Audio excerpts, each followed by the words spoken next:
श्री राधा वल्लभ लाल की जय।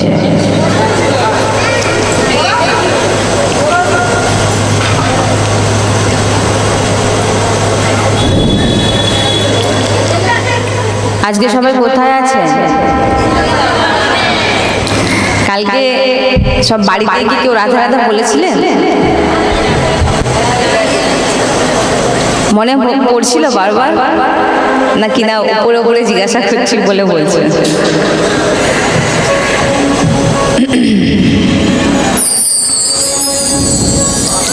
ভগবত কৃপাতে এমন পবিত্র দিনে, পবিত্র মুহূর্তে, পবিত্র স্থানে আমরা ভগবত কৃপায়, শ্রী রাধারানীর কৃপায় একত্রিত হয়েছি। কালকেই আমরা আলোচনা করেছিলাম যে ভগবত কৃপাতেই আমাদের এমন ভক্ত সঙ্গ, সন্ত সঙ্গ প্রাপ্ত হয়।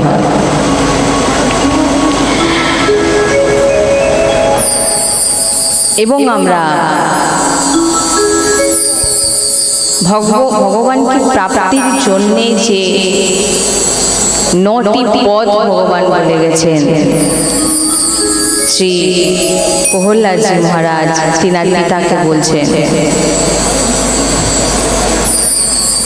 সেই ভক্তির প্রথম যে রাস্তা প্রহ্লাদজি বলেছিলেন, সেটা কি বলেছিলেন পিতাকে? শ্রবণ। শ্রবণ ভক্তি যদি আমাদের জীবনে না থাকে, যদি শ্রবণ না করেন, তবে আমরা কখনই ভগবানকে চিনতে পারব না। কালকে আমরা বলেছিলাম না যে কোনো ভগবান, আপনি যে কোনো মন্দিরে যাচ্ছেন, যদি সেই মন্দিরের মহিমা, সেই মন্দিরের লীলা শ্রবণ করে যখন আপনি মন্দিরে যাবেন, তার কিন্তু এক আলাদাই রস আমরা প্রাপ্তি করি। আর যদি না শুনে যাই, দেখবেন পুজো দিতে গেছি, পুজো দিলাম, চলে আসলাম, কিন্তু যে রস, যে ভাব আমাদের মধ্যে থাকা দরকার প্রভু দর্শনে, সেটা কিন্তু আমাদের ভিতরে আসবে। তাই যে আমাদের শ্রবণ অতি প্রয়োজন। তাই প্রহ্লাদজি মহারাজ পিতাকে বলছেন, হে পিতা, এই সংসার থেকে বাঁচো, বেঁচে বৃন্দাবনে চলে যাও, বনে চলে যাও, আর ভগবানকে প্রাপ্তির জন্য শ্রবণ, ভগবানের নাম শোনো। এরপর যেটা ভগবান বলছেন, তাই জন্য বলছেন যে ভগবানের চর্চা শ্রবণের জন্য, যেমন কোনো ব্যক্তিকে অনেক দিন আমরা, সে যদি জল না পান করে, সে যতটা পিপাসিত হয়ে ছটফট করে না, ভগবানের চর্চা শোনার জন্য আমাদের ভিতরে যেন সেরকম একটা যন্ত্রণা থাকে, চাচার পাখির মতো। যে পাখি কখনো বৃষ্টির জল ছাড়া সে কিছু পান করে না, সে জীবন দিয়ে দেবে, তবু সে, আমাদের এমন পিপাসিত হতে হবে যে ভগবানের চর্চা ছাড়া যেন আমাদের দিন কাটছে না। আমরা কালকে আলোচনা করছিলাম না যে ভগবানকে আপনি পাবেন, বুঝবেন কি করে, কি কি লক্ষণ? তার মধ্যে এই একটি লক্ষণ যে ভগবানের চর্চা শোনার জন্য আপনি ব্যাকুল হবেন।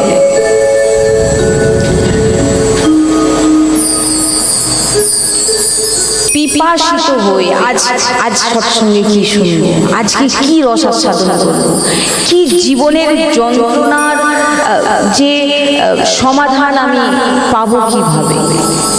আমাদের জীবনে অনেক রকম যন্ত্রণা থাকে, আর অনেক যন্ত্রণা নিয়েই আমরা ভগবানের চর্চায় বসিয়েছি। প্রত্যেকের হৃদয়ে আছে যে কোনো কিছু না কিছু না আছেই।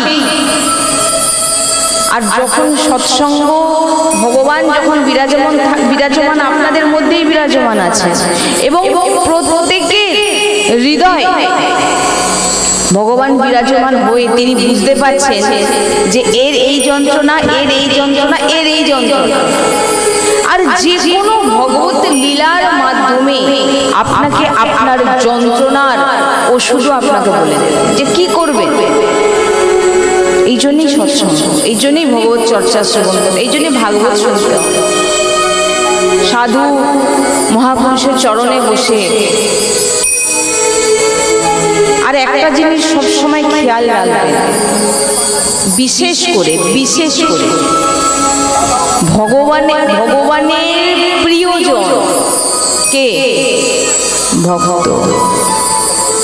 কোন সৎ বৈষ্ণবের চরণে বসে, সৎ সন্তজনের চরণে বসে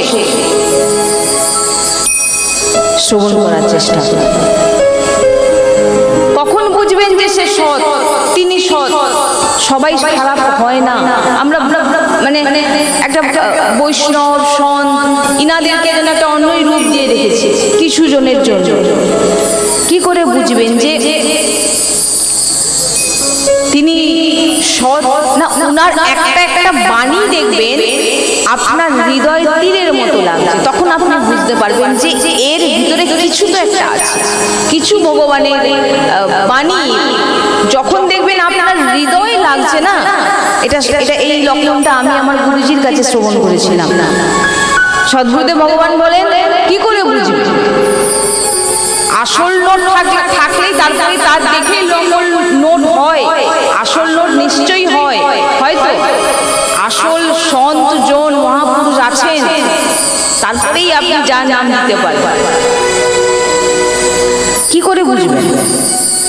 না, জিনার কাছে গেলে আপনাকে শুধু বলা হবে ভজন কর, নাম জপ কর, কীর্তন কর, সৎসঙ্গ শোন। আর ওনার বাণী শুনে আপনার ভিতর যেন জ্বলে উঠবে, তখন আপনি জানতে পারবেন যে ইনি হচ্ছে ভগবত পার্ষদ, সন্তজন বৈষ্ণবজন, সাধারণ ব্যক্তি নয়। ভগবত পার্ষদ বলা হয়েছে যে আপনার ভিতর চিত্তকে, আপনার ভাবনাকে পূর্ণরূপে ভগবানের দিকে ঘুরিয়ে দেওয়ার মতো যদি সামর্থ্য থাকে, সে হচ্ছে সাধু সন্তের চরণাশ্রয়।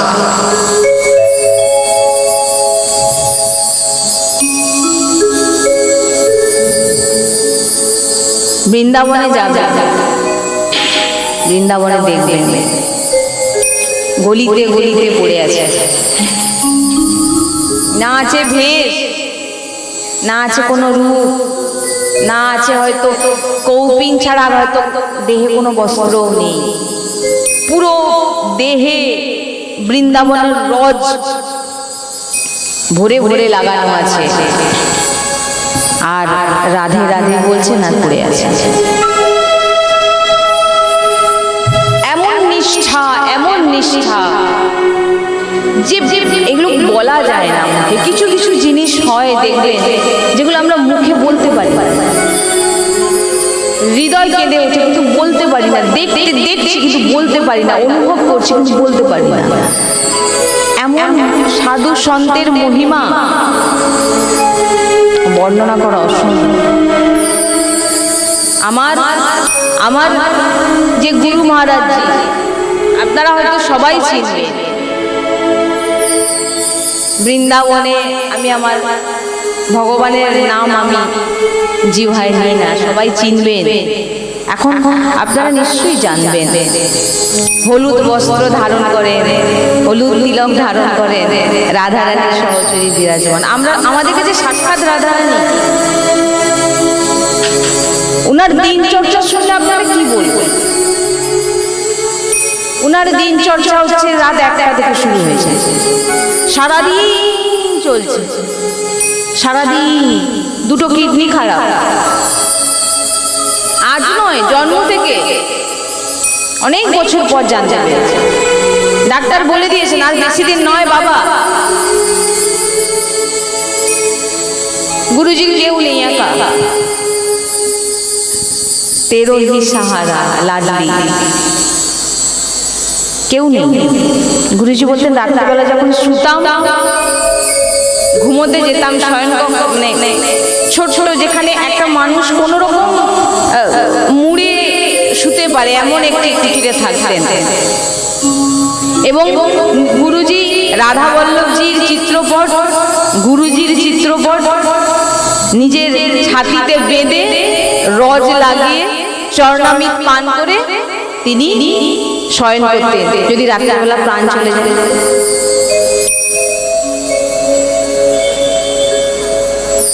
আজকে সেই গুরুজিকে আমরা দেখি যে যখন দর্শন করি ভিতর যেন যে ভাবি যে একজন ডায়ালিসিস চলছে। আপনি সাধারণ মানুষকে দেখবেন ডায়ালিসিস যাদের হয় তারা জানবেন বিছানা থেকে উঠতে পারে, দিনার দিন চর্চা রাত 1টা থেকে শুরু হয়ে যায়, বৃন্দাবন পরিক্রমা, আদি আদি সৎসঙ্গ, একান্তিক বার্তা, ওই অবস্থা। আমরা নিজেকে ভক্ত বলি না, একদিন যদি আপনাকে বলে দেওয়া হয় না যে রাত 1টায় উঠুন, আপনি বলবেন, পরের দিন বলবেন আমার শরীর খারাপ হয়ে যাচ্ছে, তাহলে ভগবত প্রাপ্তি কি করে হবে? দিনচর্চা বানাতে হবে একটা আমাদের, প্রতিদিন ভোর ব্রহ্ম মুহূর্তে ওঠার চেষ্টা করুন। সারা জীবন তো ঘুমিয়ে ঘুমিয়ে কেটে গেল, আপনি যদি হিসাব করেন কতটা সময় আপনি ঘুমিয়েছেন নিজেই বার করে নেবেন বয়স অনুযায়ী। ব্রহ্ম মুহূর্তে উঠুন, ভগবানের নাম জপ করুন, আর উঠে প্রথম ভগবানের চরণামৃত, কিছু যেতে দেবেন না ভিতরে চরণামৃত ছাড়া।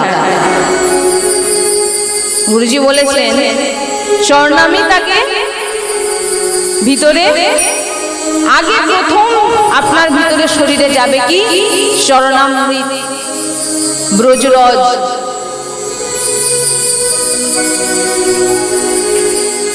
ভগবত প্রাপ্তি, বৃন্দাবনের আশ্রয়, এগুলো পাশ দিয়ে দেয় চরণামৃত আর রজ। দেখছেন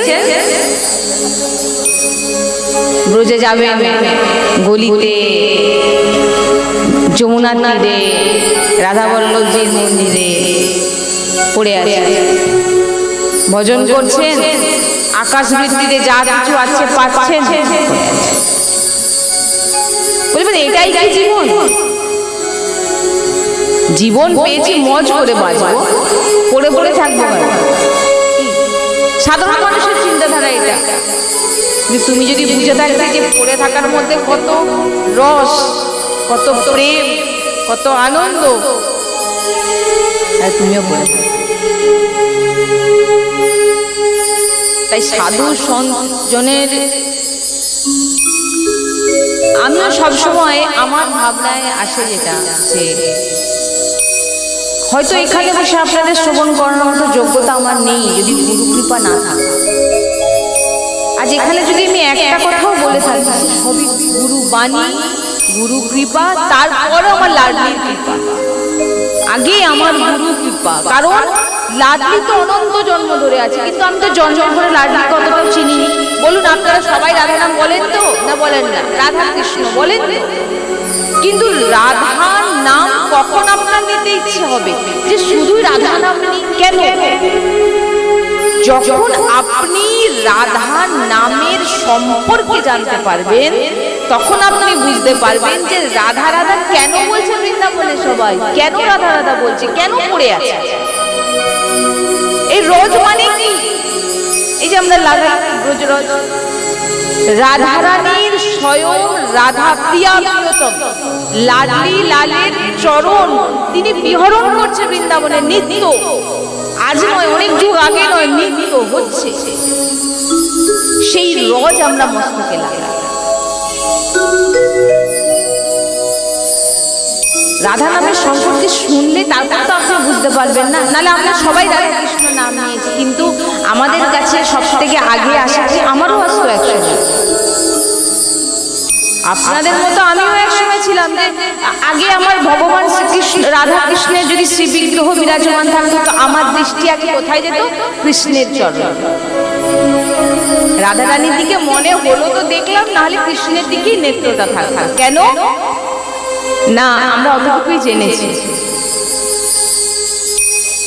যখন গুরু চরণাশ্রয়ে আসলাম আর জানতে পারলাম যে কৃষ্ণ প্রাপ্তির রাস্তা কি। আপনি কি ভাবছেন কোনো নিয়ম করে ভগবত প্রাপ্তি সম্ভব? একটা মালা ঘুরিয়ে ভগবত প্রাপ্তি সম্ভব? ভগবত প্রাপ্তি মানে কি? নিরন্তর ভগবানের নাম স্মরণ করা, নিরন্তর ভগবান আপনার মধ্যে নাম রূপে বিরাজমান, তাকে সেটাই ভগবত প্রাপ্তি। নাকি ভাবছেন মরে যাওয়ার পর কোথাও যাব, সে তো লাডলি জানে শ্রীজি জানে কি করবেন না, কিন্তু বেঁচে থেকে আপনি কি করছেন? যখন গুরু চরণাশ্রয়ে গেলাম, আমিও এরকম ছিলাম। যখন গুরু চরণাশ্রয়ে জানলাম যে ভগবান শ্রীকৃষ্ণকে প্রাপ্তির খুব সহজ সরল পথ যদি বলেন তো রাধা নাম।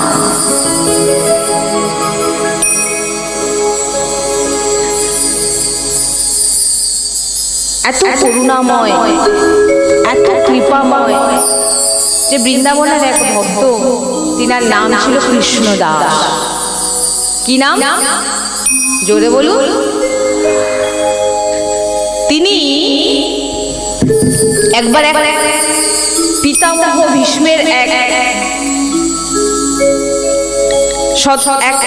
ভক্তের সৎসঙ্গে পিতামহ ভীষ্মের বাণী অনুযায়ী তিনি শুনেছিলেন যে কেউ যদি কোনো নিয়ম 12 বছর কন্টিনিউ পালন করে, 12 বছর একদিনও না বাদ দিয়ে, 12 বছর।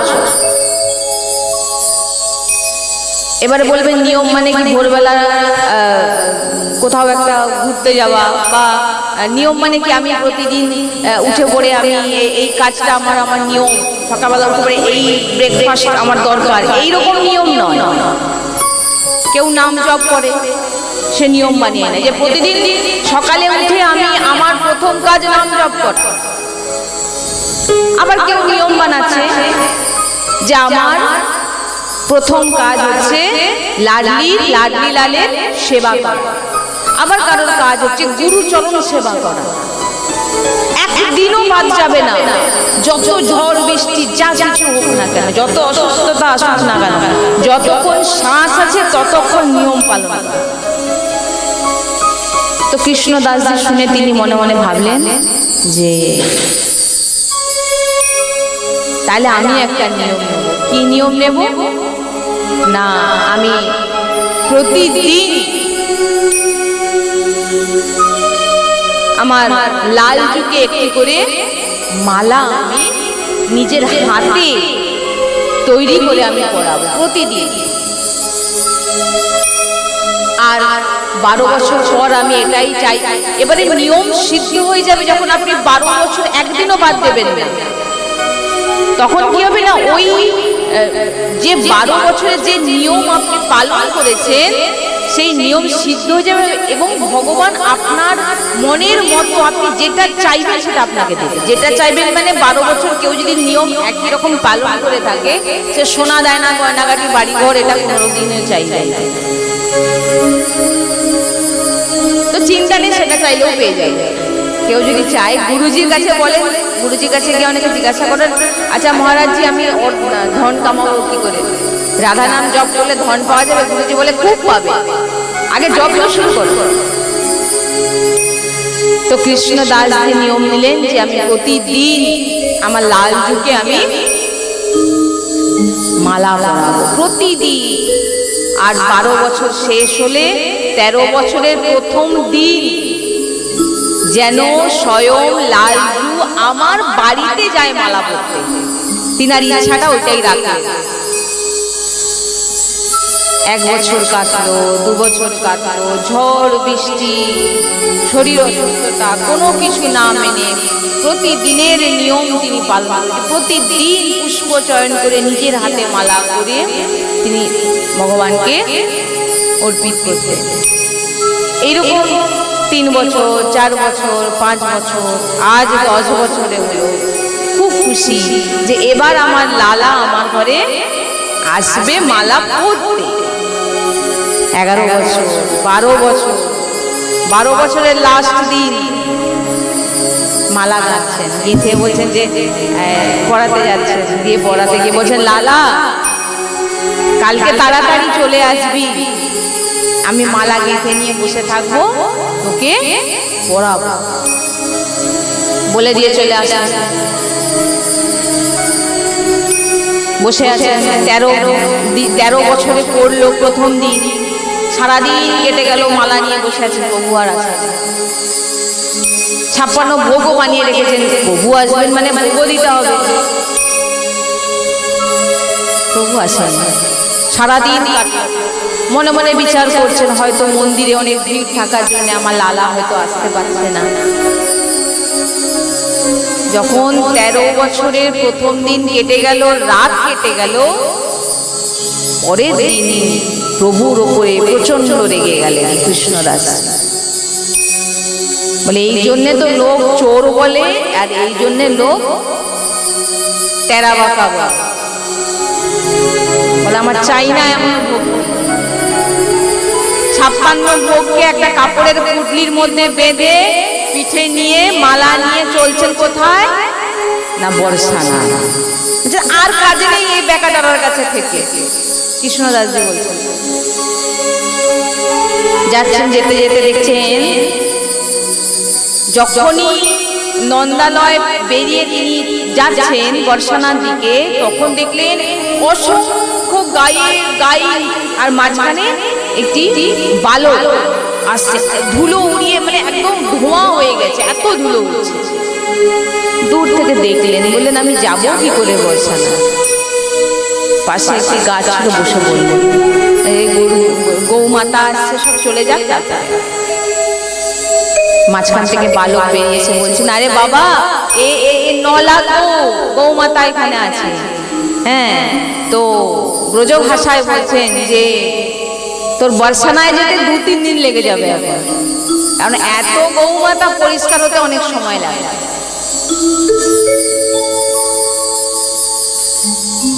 বাবার পাশে এসে বসে গেছে, বলছেন বাবা আর খুব খিদেও পেয়েছে, এত গাই নিয়ে আমি ফিরবো। তখন কৃষ্ণদাসজি ভগবানের জন্য যে 56 ভোগ বানিয়েছিলেন, ভগবান তো খেতে আসেন, তো তিনি বার করে বলছেন ভগবানের জন্য তো আসলাম, তো আমাকে ঠকিয়েছে, আসেনি আমার কাছে, তাহলে তোকেই দিচ্ছি, তুইও খা আর আমিও খা। সব বারবারের সামনে সাজিয়ে দিয়েছে। বলে বাবা আমার একটু হাতে দেখ, গোবরে ভরে আছে, আমি হাতে খেতে পারবো, তুই আমাকে খাইয়ে। বাবা খাওয়াচ্ছেন,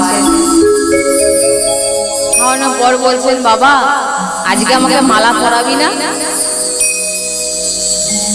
এইবারে কৃষ্ণদাসজি বুঝতে পেরে গেছেন যে এসছেন সেই চোর কানাইয়া। কোনো কথা না বলে 56 ভোগকে পুটলি বেঁধে কাঁধে ফেলে চলছে। ভগবান বিরাজমান চতুর্ভুজ রূপে বিরাজমান দর্শন দিচ্ছে। বলে বাবা কোথায় যাচ্ছ, দাঁড়াও দাঁড়াও, আমাকে খাওয়াও, আমাকে মালা পরাবে না তুমি। কৃষ্ণদাসজি বলছেন আমি সারা দিন রাত তোমার অপেক্ষায় বসে আছি, তুমি আসনি। 13 বছর তোমার জন্য অপেক্ষা করেছি, নিয়ম পালন করেছি, তুমি আসনি। আজ যেই বর্ষানার দিকে যাচ্ছে তুমি চলে আসলে। কোনো কথা নয়, সোজা বর্ষানার দিকে চলে গেলেন, আর নিজের নাম রাখলেন রাধা দাস। কি নাম রাখলেন? আর সব সময় রাধা রানীর সঙ্গে ভগবান শ্রীকৃষ্ণকে সাক্ষাৎ দেখতে পেতেন। কেন দেখতে পেতেন না, যে একবার বর্ষানার দিকে ঘুরে গেছে, যে একবার বর্ষানার দিকে ঘুরে গেছে, বলছেন ভগবান তার পিছন পিছন কেন নে আমার রাধা দাসী।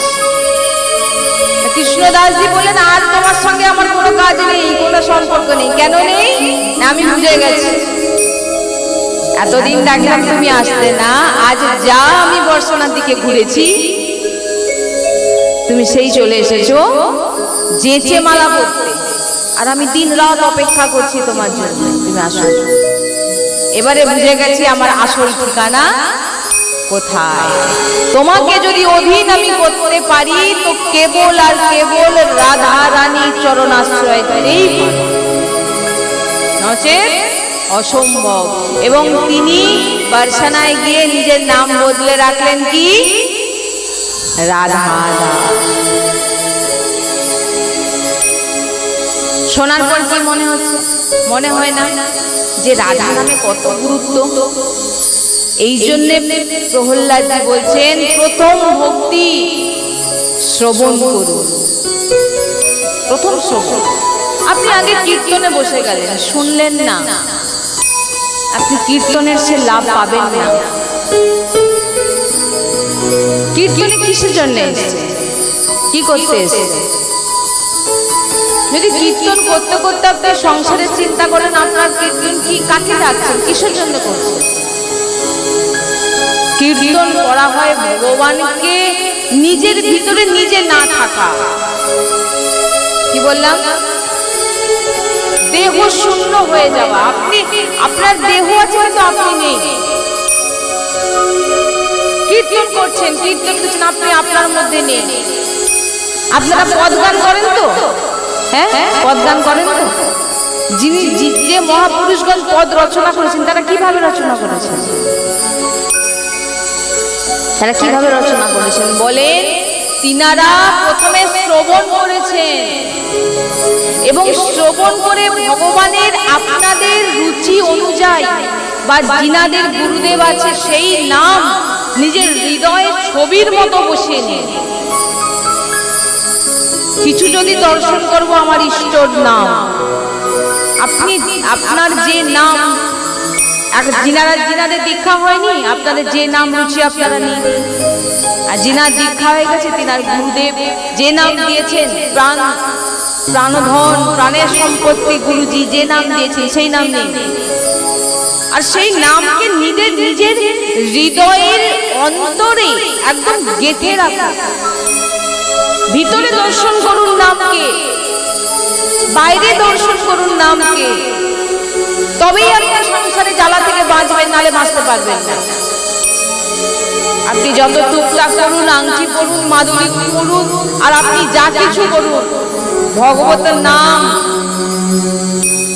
জিহ্বায় উচ্চারণ, সমস্ত গ্রহ নক্ষত্র, এই যে বলেন না লোক, আমার গ্রহ খারাপ, আমার সময় খারাপ, আমার ভাড়া, আমার কি কিছু থাকবে না, আপনার জন্য সব কিছু অনুকূল হয়ে যাবে। কারণ পুরো সৃষ্টি ভগবানের তো নাকি যত গ্রহ নক্ষত্র ভূত প্রেত, এরা কে? সবাইয়ের মধ্যে ভগবান বিভিন্ন রকম রূপ নিয়ে আসে। আপনার দৃষ্টি, এই জন্য বলছেন যখন আপনি শুনবেন ভগবতের নাম কি না কি করতে পারে জানেন?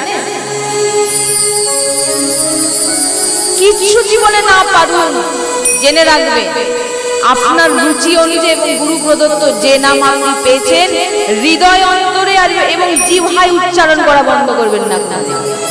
যত পরিস্থিতি খারাপ হোক, ভাব আসুক না ভাব আসুক, ভালো লাগুক না ভালো লাগুক, এমন পরিস্থিতি এসে যায় যে ভগবানের নাম নিতে ইচ্ছে হয় না, তখন হয় না দূর ভগবানের নাম আর নেব না, এত দুঃখ জীবনে, তাও জোর করে নামাবে। কারণ মন আপনাকে এই যে আপনার ভিতরে যে ভাবনা আসছে না, যে আর করবো না, ভালো লাগছে না ভগবানের নাম করতে, এরা হচ্ছে মায়ার পার্ষদ, আপনাকে আটকাচ্ছে, করতে দেবে না। ভাব আর ভাব কুভাব, যে কোনোভাবে ভগবানের নাম উচ্চারণ, যে কোনোভাবে। আর শ্রবণ করার পর আপনি নামকে হৃদয়ে একদম বসিয়ে নিন যে আজ থেকে আমি যে কোনোভাবে আমি ভগবানের নাম কিন্তু আমি ছাড়ব না, এটা একদম নিষ্ঠা নিয়ে। পরিস্থিতি খারাপ আসবে, জীবনে দুঃখ আসবে, এটাও বলে দিচ্ছি, শারীরিক পীড়াও বাড়বে, কিন্তু ভগবানের নাম আপনি ছাড়বেন না। তাতে ভাব আসুক আর না আসুক, আপনার হৃদয় অন্তরে আপনি সবসময় ভগবানের নাম দর্শন করুন। এটা হচ্ছে শ্রবণের ফল। এইবারে যখন আপনি কীর্তন করতে বসবেন, এই যে পদ যিনারা রচনা করছেন, স্বয়ং সাক্ষাৎ ভগবান প্রিয়া প্রিয়তম সামনে বসে থাকে, লাল লীলার সামনে বিরাজমান। আপনি বলুন না আমি একটা পদ লিখব, আমি ভক্ত, আমি পদ লিখব, আপনি পারবেন না লিখতে। পদ কি? ভক্তের ভাব, ভক্তের হৃদয় প্রিয়া প্রিয়তমকে দেখে যে ভাব আসছে সেটা লিখছে, আর সেটাই আমরা গাই, গেয়ে আমরা ভগবানকে মনে করাই। যখন ভগবান যখন আমাদের পদ শোনে ভাবে আমার অমুক ভক্তের পদ এরা গাইছে, তখন ভগবান তার সেই ভক্তের দিকে তাকিয়ে থাকে। কীর্তন এত সোজা নয়। কীর্তন যখন করবেন ভিতরের নামকে দর্শন করুন। কি বললাম? কি নাম? যে নাম আপনার রুচি, যাদের দীক্ষা হয়নি, আর যিনাদের দীক্ষা হয়ে গেছে গুরু প্রদত্ত, এখানে বলার আর কিছু নেই। নাম দর্শন করুন, কীর্তন করুন, এমন কীর্তন করুন যে আপনি কোথায় বসে আছেন আপনার মনে থাকবে। কি বললাম? পিছনে কে, সামনে কে, সাইডে কি, কোনো দিকে মন নেই, আপনি কীর্তন করছেন, কে বলছে, কে হাসছে, দেখো কিরকম। আপনারা বলুন না, এমন কিছু জীবনে আমাদের ঘটনা ঘটে যায় যেখানে আমরা যেখানে বসে আছি, কি আমাদের চিন্তা এমন করে পাশে থেকে কেউ হয়তো কোনো কথা বলছে, সেটাও আমাদের কানে ঢোকে না, হয় না এটা? তখন সে দুবার তিনবার বলা পর তাকে, আরে কি রে এই, আপনি বলে আরে হ্যাঁ কি বলছিলিস আর একবার বল। কেন? আপনি তো ওইখানেই বসে আছেন, তাহলে কোথায় গেলেন? কোথায় গেলেন? আপনি এখানে আছে কিন্তু আপনি নেই। যখন কীর্তন করবেন তখন এইভাবে কীর্তন করবেন, আগে শুনবেন, নামকে বিরাজমান করুন হৃদয় আসনে। শ্রবণমাকে ঝাড় দিয়ে পরিষ্কার করা হলে এইবারে ভগবানকে বিরাজমান করা হলো। কি বিরাজমান করলে? নাম, রাধা, গোবিন্দ, আপনার যে নামে আপনার ভাবনা যাচ্ছে বিরাজমান করে এবারে কীর্তন শোনাচ্ছে। আর যখন কীর্তন করবেন আপনি দেহ শূন্য, আপনি নেই, আপনার ভিতরে নেই আপনি।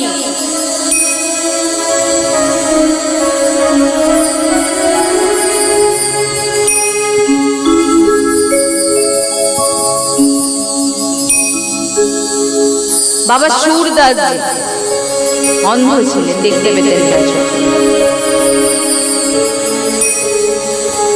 এত পদ উনার যা পদ গাওয়া হয়, অথচ অন্ধ ছিলেন, ভগবানকে দর্শন করেন।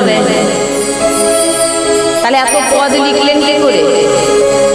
ভগবানকে অনুভব করতে হবে, ভগবানকে ভাবের দ্বারা ভগবানকে প্রাপ্তি করা যায়, সাধনে আমাদের সামর্থ্য নেই। বাবা সুরদাসজি পুরো নিজের হৃদয় যত শুনেছেন, নিজের হৃদয় ভগবানের সে রূপকে বসিয়েছেন। এবং সুরদাসজি প্রতিদিন ভগবানের সামনে গিয়ে নতুন নতুন পদ গাইতেন। ভগবান কি পোশাক পরে আছেন, পদের মাধ্যমে সেই পোশাকের কালা মানে রং, কেমন রূপ নিয়েছেন, কি কি গয়না পরেছেন, সব পদের মাধ্যমে বলে দিয়েছেন। তখন সে গোসাই আছেন, ঠাকুরজি, সে গোসাই বলছেন, আরে বাবা তুই তো দেখতে পাস, তুই বলিস কি? হ্যাঁ বাবা বলছে, বলে এগুলো তুমি বুঝবে না বলে চলে গেছে। গোসাই বলছেন আচ্ছা, কেউ না কেউ তো ইনাকে বলে, দেখা যায়। তো পরের দিন গোসাই কি করেছেন, লালাকে আজকে কি করিয়েছেন, একটি পুঁতি যে হয় না পুঁতি, সেই পুঁতির মালা মতি যেটাকে মুক্ত বলে, মুক্তোর মালা আর লঙ্গোটি, আর কিচ্ছু পরা না। গোসাইজি নিয়ে এসছেন, সুরদাসজিকে ভিতরে নিয়ে এসছেন। আসুন, আজকে আপনি কি পদ গাইবেন? আজকে আমার ঠাকুরজি কি রঙের পোশাক পরেছে বলুন? কাকে বলছেন? সুরদাসজি। কারণ আজকে তো ঠাকুরজিকে কিছু পরানি নেই। তখন সুরদাসজি মুখে হাত দিয়ে হাসছেন, মুখে হাত দিয়ে হাসছেন। হাসতে হাসতে তিনি পদ রচনা করছেন। কি বলছেন? मोतिन माल गले उर साजे, मोतिन माल गले उर साजे, छवि के उठत तरंग, आज हरि देखे नंगम नंगा। हरि की रकम দেখাচ্ছে? नंगा ही नंगा। কারণ শুধু কৌপিন লঙ্গোটি বলে সেইটুকুই পরিয়ে রেখেছে। হাসছেন গোসাই অবাক, কি করে? আপনি বুঝতে পারবেন কিছু? এর ভাব বোঝা যাচ্ছে? এর ভাব হচ্ছে এটাই, কারণ ভগবানকে আপনি এই নেত্র দিয়ে দেখতে পাবেন না। ভগবানকে দর্শনের জন্য হৃদয়ের নেত্র খুলতে হবে। হৃদয়ের নেত্র দিয়ে তিনি পূর্ণ রূপে ভগবানকে দর্শন। আপনারা কি ভাবছেন আমরা পারবো না? কেউ এরকম অনেকে বলে আমরা সংসারে থাকি,